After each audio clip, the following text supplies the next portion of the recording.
오늘은 참된 성장을 경험하려면이라는 제목으로 말씀을 나누겠습니다. 예전에 개그 프로그램에서 키가 작은 개그맨들이 나와 키 컸으면이라는 프로그램을 한 적이 있었습니다. 키 컸으면이라는 노래를 부르면서 여러 재미있는 얘기들을 이끌어냈던 것이 기억에 납니다.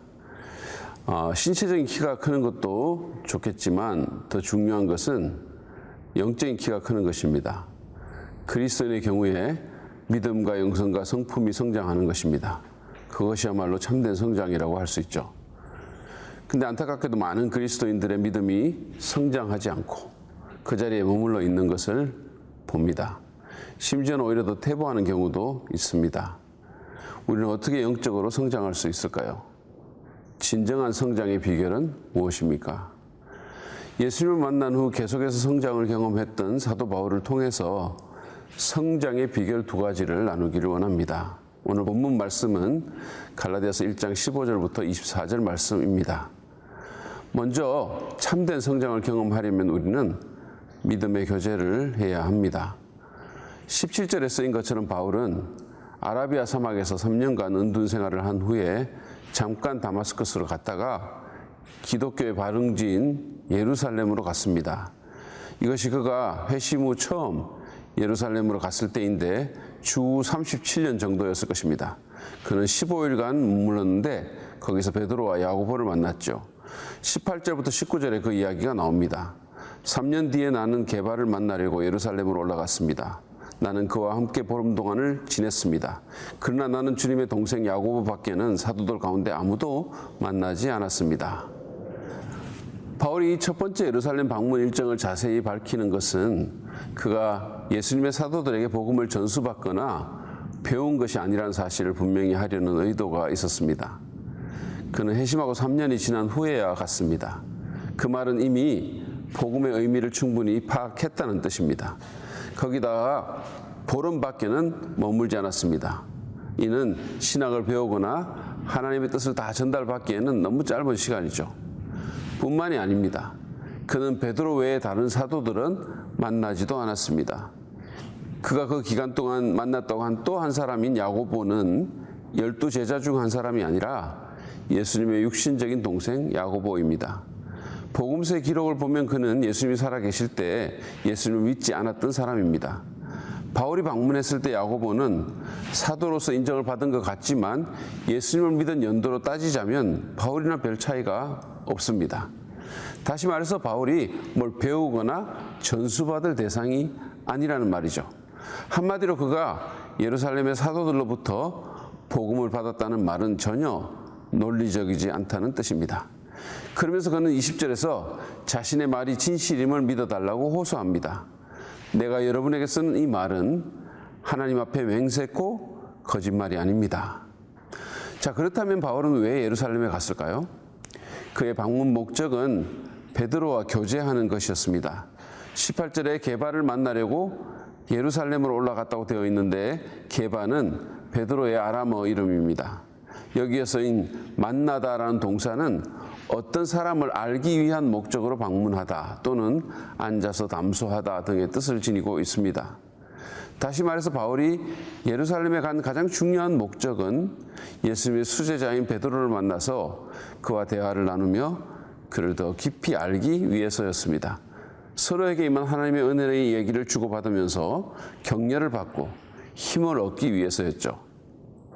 우리의 영적 성장과 삶의 변화에 있어서 친밀한 교제의 중요성은 결코 가소평가할 수 없습니다.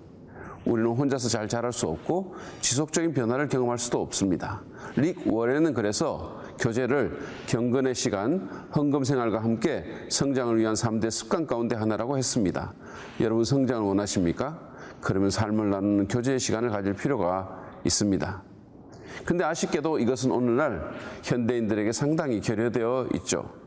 군중속의 고독이라는 말처럼 그 어느 때보다 많은 사람들을 접하지만 진정한 나눔과 교제는 정말로 드뭅니다. 대부분의 관계는 너무도 피상적입니다. 우리는 웃으면서 인사하지만 속을 드러내지도 않고 서로를 잘 알지도 못합니다. 영적으로 성장하려면 우리는 피상적이고 형식적인 관계를 넘어 소수의 사람들과 삶을 나누는 믿음의 교제를 개발해야 합니다. 우리가 소그룹 모임에 참여해야 할 이유가 여기에 있습니다. 그 교제 가운데 우리는 서로에게 임한 하나님의 은혜를 나누고 어려움에 처한 이를 말씀으로 격려하며 서로 기도해 주면서 힘을 얻고 도전을 받는 것입니다. 우리는 진솔하게 믿음으로 살려고 노력하는 내 삶의 이야기를 나누고 하나님께서 내 삶에 어떻게 일하셨는지, 나의 실패와 연약함 가운데도 어떻게 은혜를 베푸셨는지 나눌 필요가 있습니다. 그리고 귀 기울여서 상대의 이야기를 경청해야 합니다. 여러분, 믿음의 동지를 찾아서 교제하십시오. 소그룹 모임에 나가서 관계를 개발하고 삶을 나누십시오. 소그룹은 성장을 원하는 그리스도인에게 선택이 아니라 필수입니다. 가서 참여하십시오. 당신은 성장을 경험하게 될 것입니다. 두 번째로 참된 성장을 경험하려면 우리는 하나님의 부르심에 헌신해야 합니다. 바울의 성장을 가능케 한 또 다른 요소는 소명의식과 관계가 있습니다. 바울의 성장을 가능케 한 또 다른 요소는 소명의식과 관계가 있습니다. 바울은 하나님께서 자신을 복음 전파자로 부르신 사실을 분명히 알았습니다. 15절부터 16절 말씀을 읽어보죠. 그러나 나를 모태로부터 따로 세우시고 은혜로 불러주신 하나님께서 그 아들을 이방 사람에게 전하게 하시려고 그를 나에게 기꺼이 나타내 보이셨습니다. 바울은 하나님께서 자신을 이방인들에게 예수 그리스도의 복음을 전하게 하시기 위해 부르셨다라고 말을 합니다.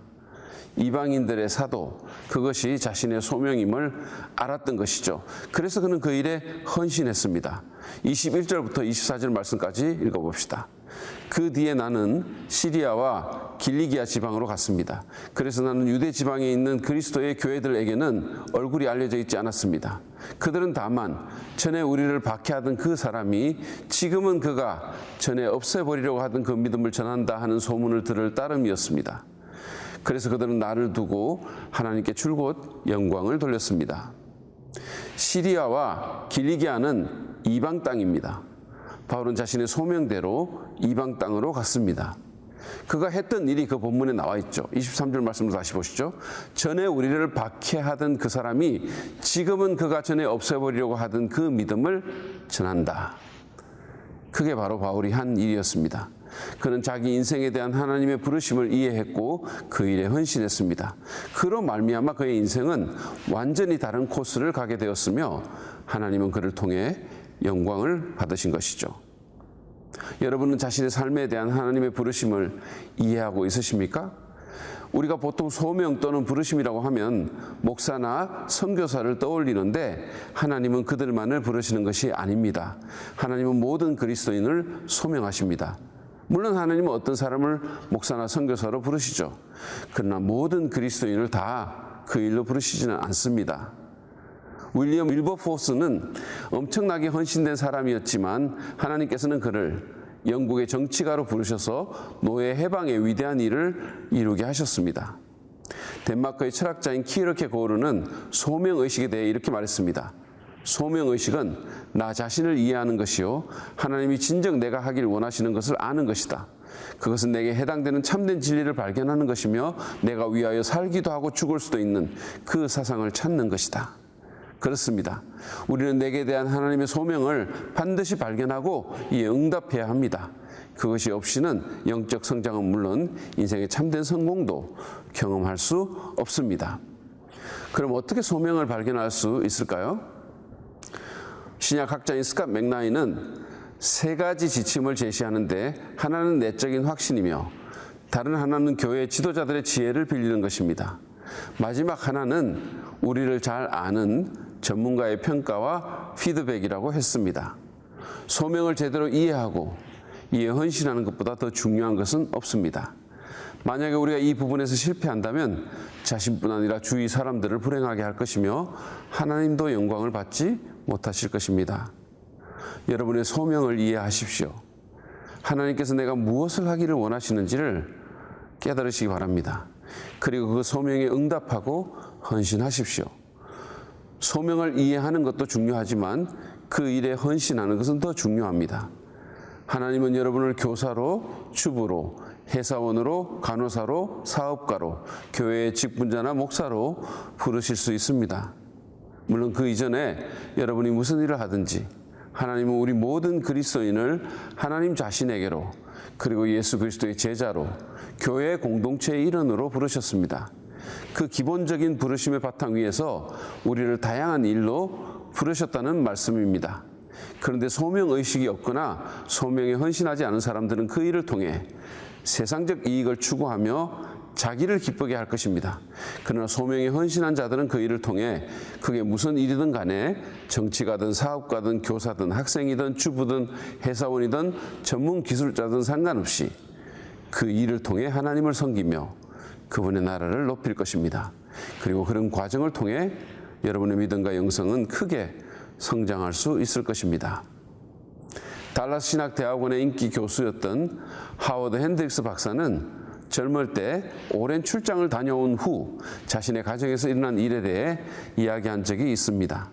집에 돌아온 자신에게 달려와 안긴 아들에게 우리 아들 그동안 얼마나 컸는가 보자 라고 말을 하자 그 아들이 아빠는 그동안 얼마나 컸어 라고 물었다는 것입니다. 핸드릭스 교수는 자기 아들이 별 생각 없이 말한 그 말에 충격을 받고 자신을 돌아보게 되었다고 했죠. 여러분 자신을 돌아보십시오. 여러분은 얼마나 성장하셨습니까? 참된 성장을 경험하기 위해 사도 바울은 오늘 본문을 통해 우리에게 두 가지 교훈을 전해줍니다. 하나는 믿음의 교제를 하는 것이고 다른 하나는 나를 향한 하나님의 부르심에 헌신하는 것입니다. 비록 코로나로 제약이 있지만 그럼에도 불구하고 지금보다 더 적극적으로 믿음의 교제를 하겠다고 결단하시기 바랍니다. 영적인 멘토를 만나고 소그룹 교제에 참여하겠다고 결심하십시오. 그뿐만 아니라 하나님께서 내가 하기 원하시는 것이 무엇인지 이해하고 위로부터의 그 부르심에 온전히 헌신하기 바랍니다. 그래서 그냥 사는 것이 아니라 소명이 이끄는 삶을 살 필요가 있습니다.